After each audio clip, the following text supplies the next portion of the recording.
ভাবছো? বেশি আমি একটা উত্তরাধিকার চাই, আমি বাবা হতে চাই। কমাস হলো আমাদের বিয়ে হয়েছে, আর এখন আমার বয়সটাও কম। এত ওকে বাবা বলতে পারিনি, কিন্তু আমি চাই আমার সন্তান যেন আমাকে বাবা বলতে পারে। শূন্যস্থান পূরণের জন্য তুমি আমার উপর একটা প্রাণ চাপিয়ে দিতে পারো না। তাছাড়া আমি এখন মানসিকভাবে প্রস্তুত নই। বেশি আমি বাবা হতে চাই।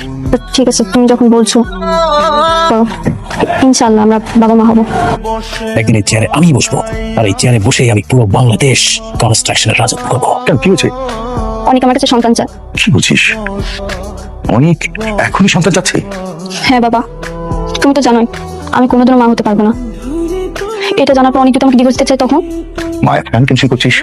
4 বছর আগে তুই যখন অ্যাক্সিডেন্ট করেছিলি তখন সে কথা একটা বলেছিল। এখন নতুন করে চিকিৎসা করা, মা টেনশন করিস না, দেখবি ইনশাল্লাহ তুই বাচ্চা মা হতে পারবি।